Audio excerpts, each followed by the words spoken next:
3 crianças foram resgatadas em uma casa, em uma situação de cárcere privado. Dá uma olhada aí no local, gente. Vários alimentos no chão, uma cama precária, a residência não tinha luz, as panelas estavam ali, olha, como você mesmo pode ver, jogadas no chão.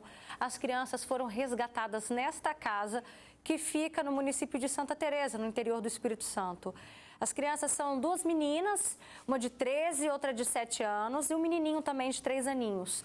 Um vizinho que percebeu que essas crianças não estavam indo para a escola. O que esse vizinho fez, gente? Muito esperto, ele avisou o Conselho Tutelar. O portão estava trancado com cadeado. O Conselho Tutelar levou as crianças para um abrigo logo depois disso. E a Polícia Civil informou que a operação ocorreu no dia 17 de maio. Olha isso. Uma mulher de 43 anos foi conduzida à Delegacia Regional de Santa Teresa e foi autuada em flagrante por cárcere privado e também maus tratos. Por envolver menor de idade, o caso segue sob sigilo. Então, para a gente falar dessa situação, as consequências para as vidas dessas crianças, né?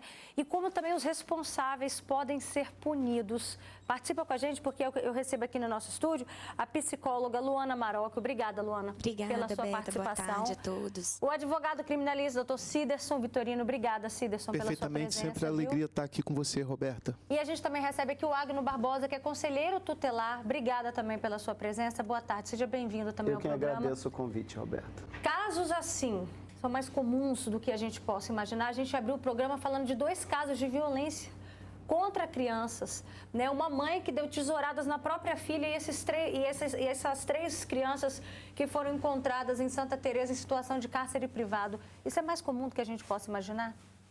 Roberta, eu tenho alguns anos de experiência na assistência social, mas desde o dia 10 de janeiro estou atuando no Conselho Tutelar na cidade de Cariacica. E posso te dizer com tristeza, é muito real essas notícias e acontecem diariamente no nosso cotidiano do trabalho. Famílias estão sendo fragilizadas, desfeitas, laços maternos e paternos que deveriam ser os protetores, estes são os agressores. Não dá para imaginar, né? Uma própria mãe, a mãe fazendo isso com o próprio filho, no caso aí da adolescente, que recebeu tesouradas da mãe, e a gente se pergunta, cadê o amor? Não era para ser essa pessoa que era para proteger essa criança? Não é isso, Luana? A gente pensa o quê? Referência, pai, mãe, proteção.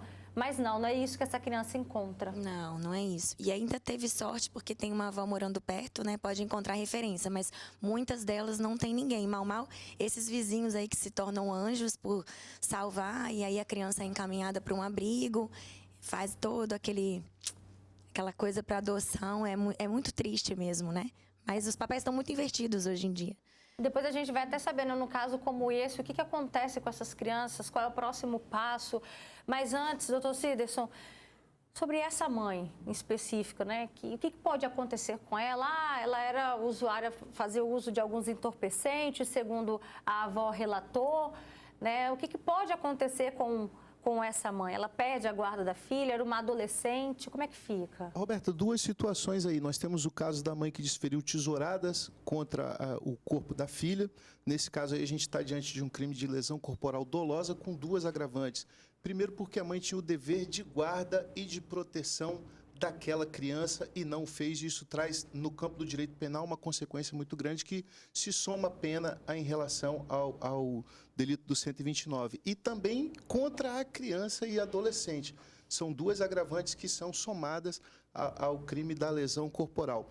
E no caso das crianças abandonadas, né? Eram 3 crianças, a gente precisa perquirir se aquelas crianças já vinham de forma recorrente sendo colocadas naquela situação, porque a gente tem o crime de, além de submeter as crianças àquele movimento de tortura, privação de levar as crianças para a escola, isso também é um crime, deixar de produzir a educação em criança na idade escolar, isso também é um crime que se soma àquilo ali, e também a constrição da liberdade das crianças. Então, é um pacote criminal muito grande que, no decorrer do inquérito, vai ser melhor apurado e o delegado vai chegar à conclusão, mandando para o Ministério Público oferecer denúncia, e, com certeza, essas mães podem responder sim na esfera penal. E, inclusive, o Ministério Público depois pode requerer o perdimento do poder, do poder familiar, né? Dessas mães não conseguirem mais, não serem mais as gestoras da vida dessas crianças. Pode acontecer isso também. Luana, são duas formas que a gente vê aí de violência contra as crianças, cada uma de um jeito, mas que ambas imagino que tragam um impacto muito grande no emocional dessas menores? Sim, com certeza. A criança em si, ela vai associar a primeiro momento, assim, que algo elas fizeram de errado, assim, né? Vem esse sentimento muito grande de culpa, né? Eu não sou um filho adequado, né? Eu não sou merecedor desse amor, como se elas estivessem fazendo algo errado.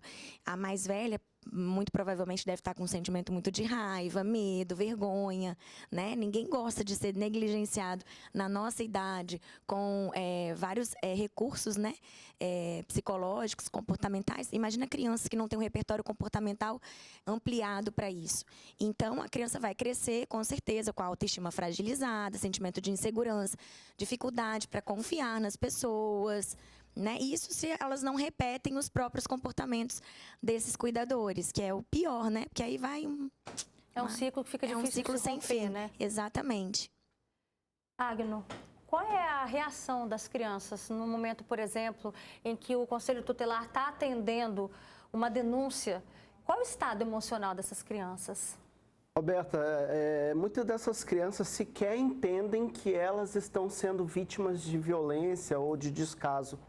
Muitas dessas crianças acham que ali, naquele local, dentro daquele lar, eles ainda estão dentro da proteção da família deles. Nesse momento, a gente precisa de ter uma escuta espontânea, ouvindo a criança, trazendo a ela a proteção, o cuidado, a noção que ela precisa ser, neste momento, guardada e protegida pelo Estado, uma vez que os próprios genitores falharam.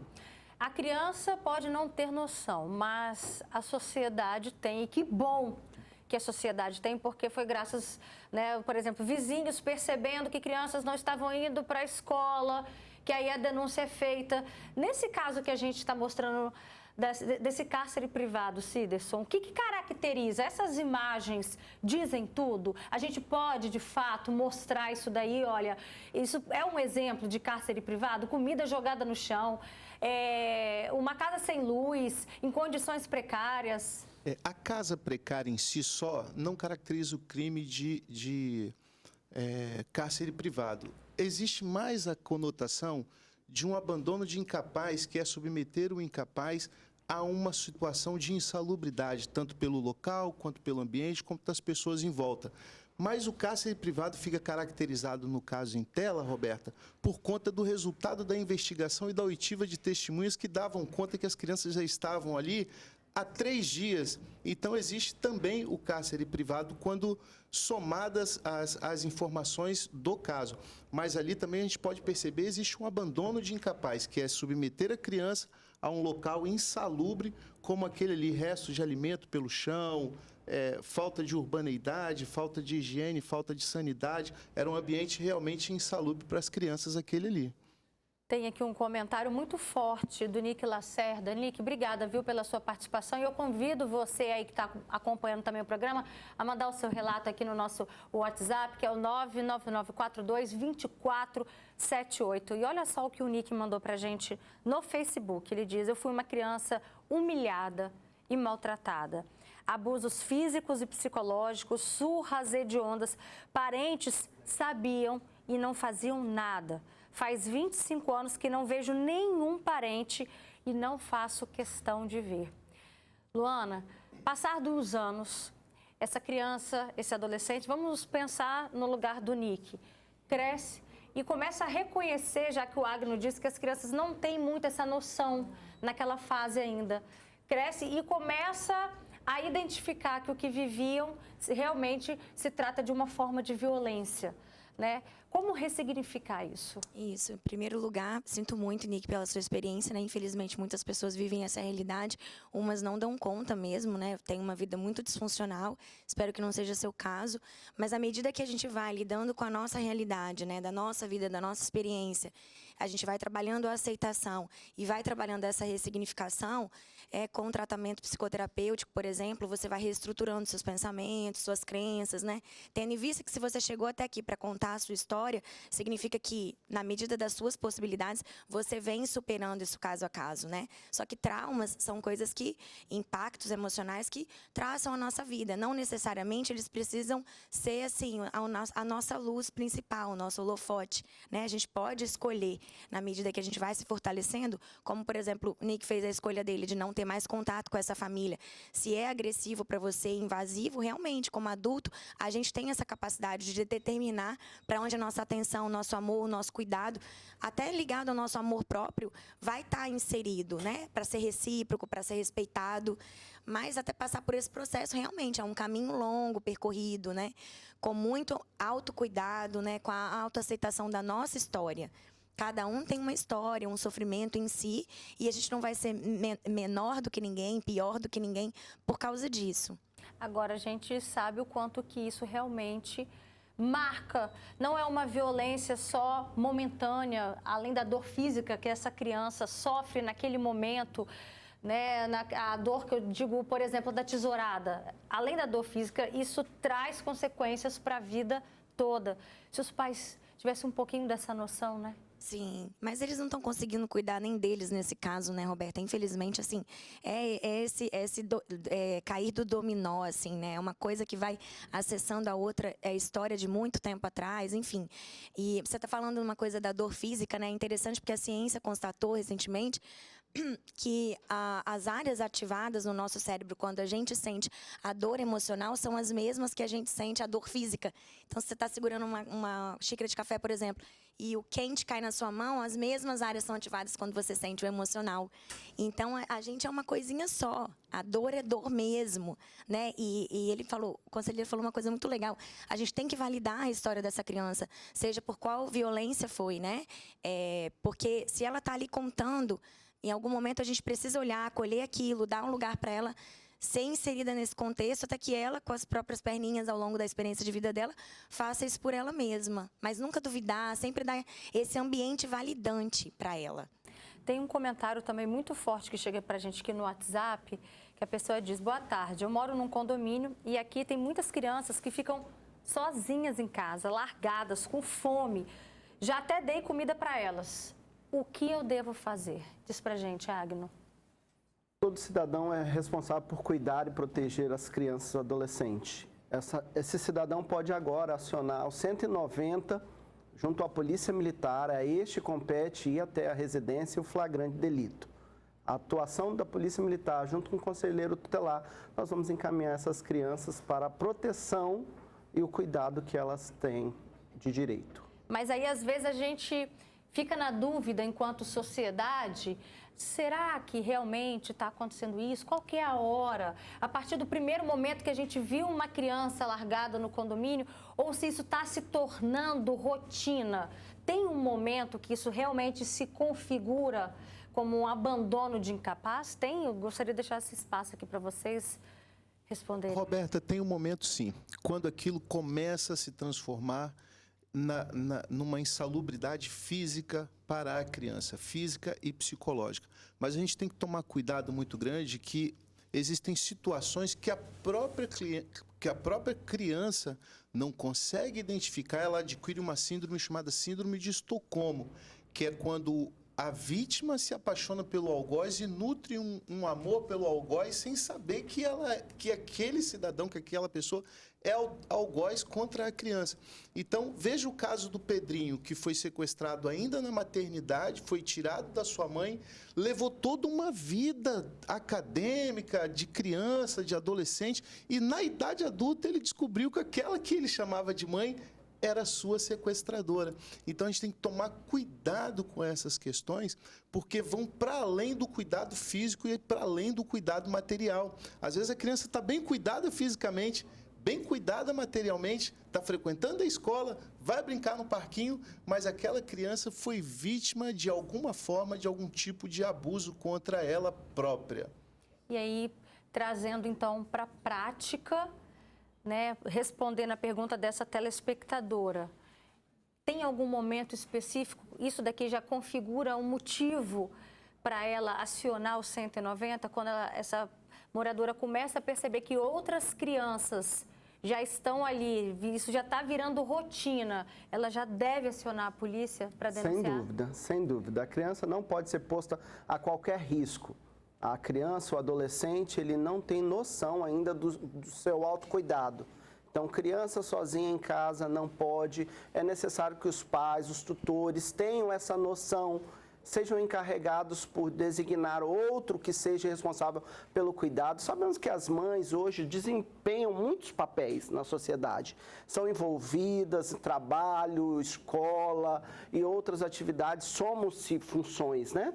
Mas é necessário que a gente tenha noção que nossa criança, nosso adolescente precisa ser protegido e cabe a cada um de nós continuar a essa proteção. E é importante o papel, seja do conselheiro tutelar, seja do vizinho, seja da escola, seja da unidade de saúde, todos encarregados por cuidar e zelar dessas crianças. É até um ponto muito importante que a Márcia Salles participa com a gente também aqui no Facebook e ela comenta, né? E a escola, gente? A escola não percebeu, né?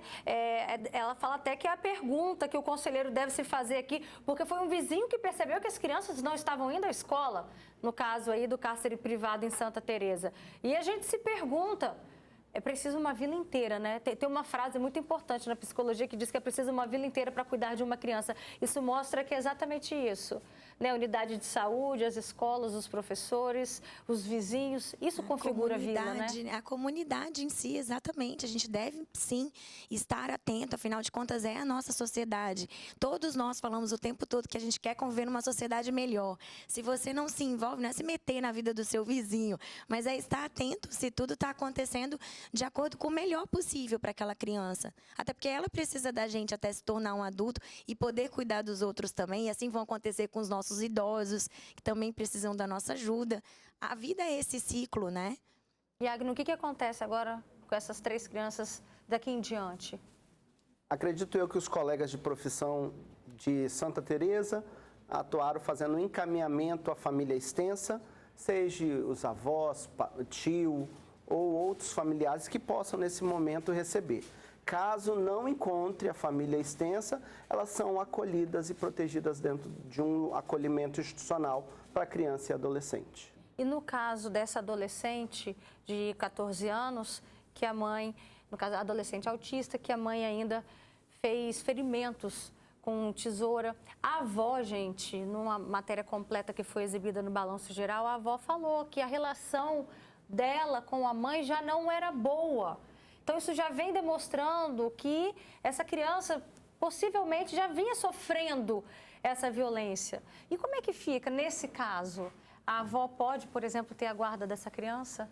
Essa avó recebeu, com certeza, o encaminhamento para, junto da Defensoria Pública ou um advogado particular, solicitar a guarda dessa adolescente. A partir de então, ela fica como tutora da adolescente até que saia uma guarda definida em juízo. O juiz quem é responsável por definir essa guarda.